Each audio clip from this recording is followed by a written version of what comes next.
अस्सलामुअलैकुम वरहमतुल्लाहि वबरकातुहू। दोस्तों, मैं हूं आपका मेज़बान शफीक अहमद ख़ान और हमारे इस YouTube channel the tiger of Mysore में दास्तान हैदर अली के एपिसोड 6 में आप सबका तहे दिल से खुशामदीद।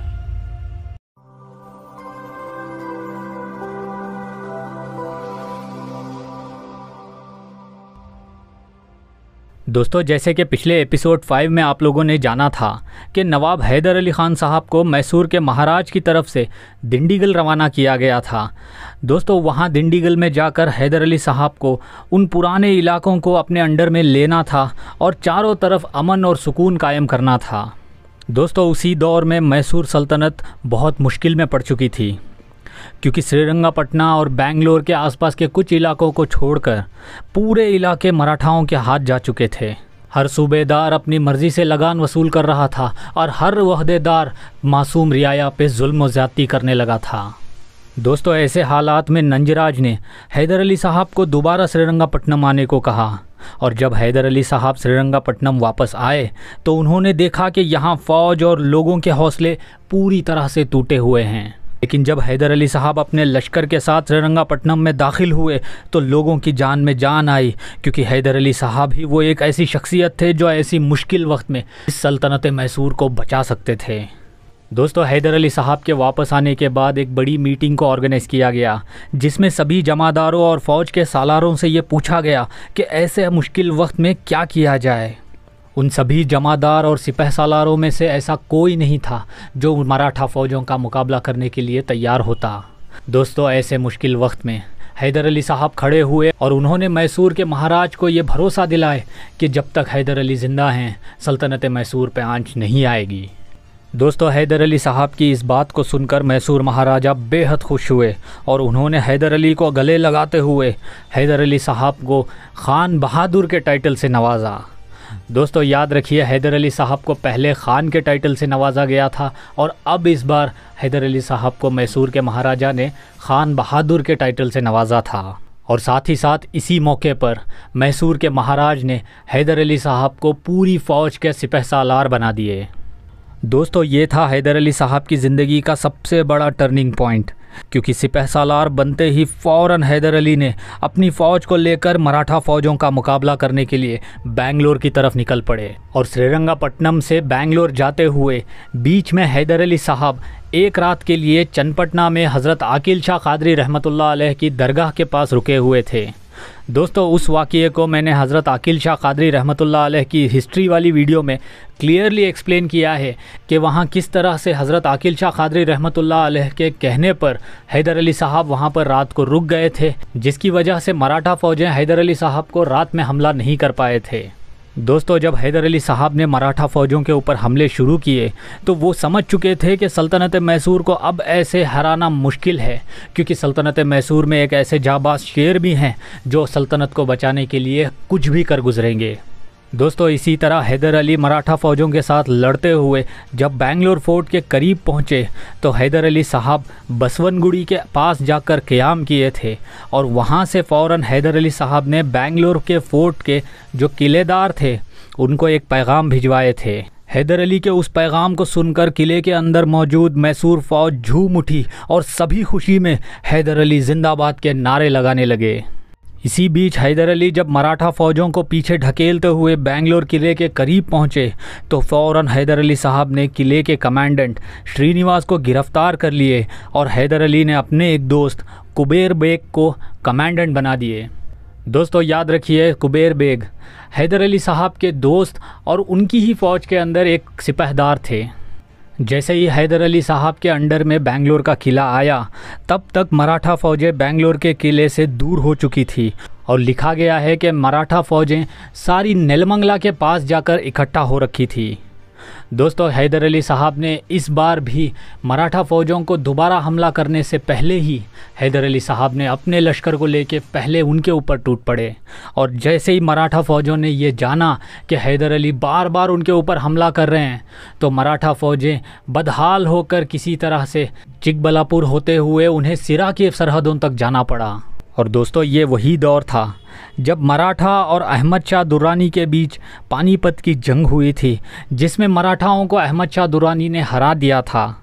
जब ये खबर मराठा फ़ौजों को यहाँ दक्कन में मिली तो यहाँ के महाज से भी वो लोग पीछे हट गए और हैदर अली साहब अपनी जीत के झंडे गाड़ते हुए आगे बढ़ते रहे। दोस्तों, इसी बीच मैसूर के महाराज ने नंजराज जो प्राइम मिनिस्टर की पोस्ट संभाले हुए थे उनसे बहुत नाराज़ रहने लगे थे, क्योंकि नंजराज के डिसीजंस की वजह से मैसूर सल्तनत बार बार कमज़ोर हो रही थी और इसीलिए मैसूर के महाराज ने प्राइम मिनिस्टर की पोस्ट किसी और काबिल इंसान को देने की बात करने लगे। दोस्तों, प्राइम मिनिस्टर के पोस्ट के लिए बहुत लोग उम्मीदवार थे, लेकिन हैदर अली साहब ने जब अपने एक दोस्त खांडे राव को प्राइम मिनिस्टर बनाने की सिफारिश की मैसूर के महाराज से, तो मैसूर के महाराज ने उनकी रिक्वेस्ट को एक्सेप्ट कर लिए और खांडे राव को सल्तनत मैसूर का एक प्राइम मिनिस्टर के तौर पे दलवाई बनाया गया। दोस्तों, खांडे राव हैदर अली साहब का दोस्त था और उनकी फ़ौज में वो मुशरिफ भी था, यानी कि हैदर अली साहब के जो फ़ौजी दस्ते होते थे उन सब की देख रेख करने का ज़िम्मा खांडे राव ने ले रखा था पहले। लेकिन जैसे ही वो प्राइम मिनिस्टर बना तो उसका हाव भाव बदलने लगा, क्योंकि कहा जाता है कि खांडे राव एक बहुत ही अक्लमंद और चालाक इंसान था जो हर बारीक चीज़ पे नज़र रखता था। दोस्तों, हो सकता है शायद इसी वजह से या फिर अपनी दोस्ती की वजह से हैदर अली साहब ने खांडे राव का नाम रेकमेंड किए थे प्राइम मिनिस्टर पोस्ट के लिए। बहरहाल,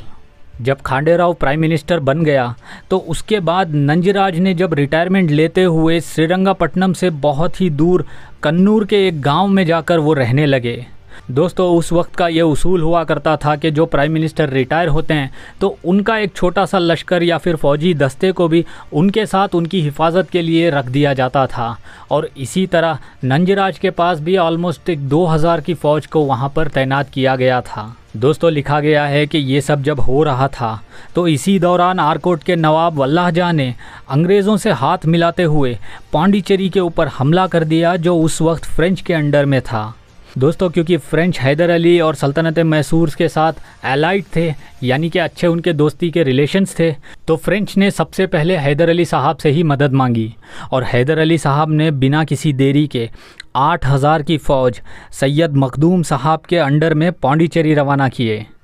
दोस्तों, यहाँ में मैं आपको बता दूं कि सैयद मखदूम साहब हैदर अली साहब के सौतेले भाई और हैदर अली साहब के जिगरी दोस्त भी थे और एक तरफ जब सैयद मखदूम साहब 8000 की फ़ौज के लश्कर को लेकर पांडिचेरी की तरफ निकले तो दूसरी तरफ यहाँ खांडे राव ने हैदर अली साहब से गद्दारियाँ करनी शुरू कर दी, क्योंकि जब खांडे राव ने ये देखा कि उसके प्राइम मिनिस्टर होने के बावजूद पूरी सल्तनत मैसूर के हर सिपह सालार, हर फ़ौजी और यहाँ तक के मामूली सिपाही भी सब हैदर अली साहब की ही बात मानते हैं और हैदर अली साहब को ही सपोर्ट करते हैं। यहाँ तक के मैसूर के महाराज भी हैदर अली साहब को अपना बेटे की तरह प्यार करते हैं और उनको अपनी पूरी फ़ौज की क़ियादत दिए हुए हैं। दोस्तों, ये बात खांडे राव को खटकने लगी थी,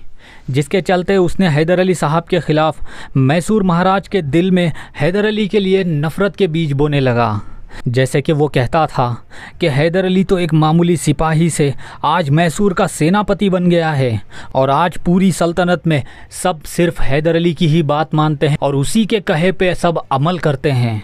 और तो और हैदर अली एक मुसलमान है और उसको इतना पावर देना सही नहीं है। दोस्तों, इस तरह के झूठे और नफ़रती बातों से खांडे राव ने सभी के दिलों के अंदर हैदर अली साहब के लिए एक नेगेटिविटी क्रिएट कर दी थी। मगर मैसूर के महाराज ने इन सारी बातों के ऊपर ध्यान नहीं दिए,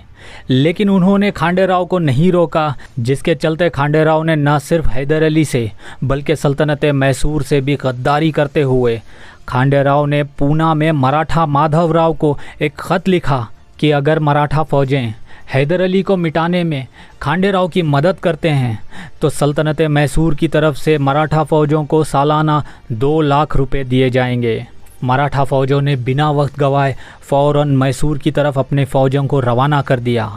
और दोस्तों, जैसे ही मराठा फ़ौजों की खबर खांडे राव को मिली तो खांडे राव ने श्रीरंगपट्टनम में ही हैदर अली साहब के घर के ऊपर अपनी एक फ़ौज के दस्ते को लेकर हमला कर दिया। दोस्तों, उस वक्त हैदर अली साहब के ज़ौजा यानी कि सुल्तान के वालिदा अपने मायके गए हुए थे। सैयद मखदूम साहब को हैदर अली ने ही पांडिचेरी भेजे हुए थे और उस वक्त हैदर अली साहब के साले और हज़रत टीपू सुल्तान के मामू मीर अली रज़ा ख़ान साहब को हैदर अली ने ही 12 महल रवाना किए थे। दोस्तों, उस हमले के दौरान हैदर अली साहब के सभी जानिसार किसी न किसी मुहिम या देख रेख के काम से श्रीरंगापट्टनम से बाहर थे और हैदर अली साहब के साथ उनके सिर्फ 2 रिसाले और कुछ घुड़सवार और 2 बच्चे यानी कि हज़रत टीपू सुल्तान और अब्दुल करीम साहब ही थे। दोस्तों, जब हैदर अली साहब के घर के ऊपर रात को हमला किया गया तो हैदर अली साहब के रिसाले के कई सिपाही वहां पर शहीद हो गए। हैदर अली साहब भी बहुत ही ज़ख्मी हालत में किसी तरह से कावेरी नदी पार करते हुए पीछे हटे, मगर तब तक बहुत देर हो चुकी थी क्योंकि हैदर अली साहब के दोनों बच्चों को खांडे राव के सिपाहियों ने गिरफ़्तार कर लिया था। दोस्तों, हैदर अली साहब अपने बच्चों की गिरफ़्तारी की खबर सुनकर बेहद जलाल में आ गए और वो फ़ौरन जवाबी हमला करना चाहते थे, मगर हैदर अली के पास उस वक्त ना तो उतने सिपाही थे और ना ही उनकी हालत सही थी। अगर हैदर अली ने उस वक्त हमला किया होता तो आप भी शायद शहीद हो जाते। लेकिन दोस्तों, ऐसे मुश्किल वक्त में हैदर अली साहब को उनके एक और दोस्त और बचपन के यार गाज़ी ख़ान ने संभाला और दिलासा दिया कि गाज़ी ख़ान चुपके बच्चों को किसी तरह से बचा लेंगे और हैदर अली फ़ौरन वापस बेंगलोर की तरफ जाएं और अपनी पूरी फ़ौज को इकट्ठा करें। दोस्तों, यहाँ से गाज़ी ख़ान यानी गाज़ी बाबा की कहानी इस दास्तान में शुरू होती है। दोस्तों, गाज़ी बाबा ने बहादुरी और दोस्ती की ऐसी मिसाल पेश की है जो शायद क़यामत तक याद रखी जाएगी।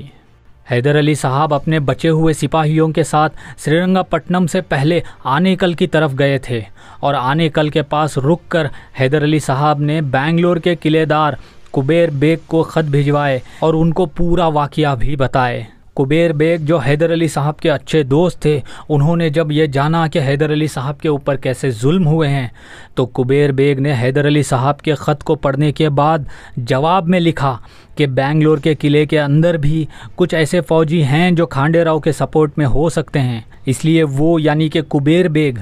किसी बहाने से उन सभी सिपाहियों को बेंगलोर के किले के बाहर ले जाएंगे, जिसके बाद हैदर अली किले में दाखिल हो जाएं। दोस्तों, इसी तरह कुबेर बेग किले से बाहर निकलते हुए उन्होंने किले के अंदर मौजूद सिपाहियों को ये कह दिए कि हैदर अली जब यहाँ आएँ तो उन्हें इस्तकबाल करें। दोस्तों, उसी तरह जब हैदर अली साहब किले में दाखिल हुए तो मामूली सिपाहियों को खांडे राव और उस रात के हमले के बारे में नहीं पता था, तो इसलिए उन्होंने हैदर अली साहब को और उनकी फ़ौज को किले के अंदर आने दिए। और जैसे ही हैदर अली किले के अंदर दाखिल हुए तो उन्होंने सबसे पहले पूरे किले को अपने अंडर में ले लिए और तब तक कुबेर बेग अपने फ़ौजियों के साथ दोबारा किले में आ गए और सबसे पहले हैदर अली साहब को उन्होंने जाकर इस्तकबाल किए और हैदर अली साहब से जब मुलाकात किए तो कुबेर बेग के साथ मौजूद सभी के सभी सिपहसालारों ने हैदर अली साहब को ये भरोसा दिलाया कि वो सब के सब हैदर अली साहब के साथ हैं। दोस्तों, ये सब जब हो ही रहा था कि तभी हैदर अली साहब को ये ख़बरें मिलने लगी कि मराठा फ़ौजें बहुत ही नज़दीक आ चुकी हैं बेंगलोर के। और इस बार हैदर अली ये क्लियरली समझ गए कि मराठा फ़ौजों को सल्तनत के अंदर ही बैठे हुए गद्दारों ने निमंत्रण देकर बुलाया है। और हैदर अली साहब ऐसे मुश्किल वक्त में भी बिना डरे खड़े हुए और उन्होंने अपने जानिसारों और अपने दोस्तों को हर तरफ पैगाम भिजवाने शुरू कर दिए। दोस्तों, हैदर अली ने 12 महल में मीर अली रज़ा ख़ान को ख़त लिखे और पांडिचेरी में सैयद मखदूम बेग को, महा मिर्ज़ा ख़ान को, मोहम्मद अली कुबेदान को, सभी के सभी हैदर अली के जितने दोस्त और वफ़ादार थे सबको ये पैगाम भिजवाए कि अपने पूरी फ़ौज असला, बारूद और तोपों के साथ बेंगलोर किले के पास पहुँचें। दोस्तों, हैदर अली के पैगामों को सुनते ही उनके सभी चाहने वाले अपनी दोस्ती का हक अदा करने के लिए निकल पड़े और इस बार हैदर अली ने कसम खा ली कि खांडे राव को वो ऐसा सबक सिखाएंगे कि दुनिया याद रखेगी। लेकिन उसी दौरान बेंगलोर से 120 मील दूर श्रीरंगापट्टनम की एक छोटी सी जेल के एक छोटे से कमरे में कैद टीपू सुल्तान और उनके छोटे भाई अब्दुल करीम अपनी मासूम निगाहों से अपने वालिद के वापस आने का इंतज़ार कर रहे थे। दोस्तों, आज की दास्तान हैदर अली के एपिसोड 6 में बस इतना ही। अब मैं मिलूँगा आपसे अगली वीडियो में। तब तक के लिए अपना बहुत सारा ख्याल रखिए और मुझे अपनी दुआओं में याद ज़रूर रखिए। अल्लाह हाफ़िज़।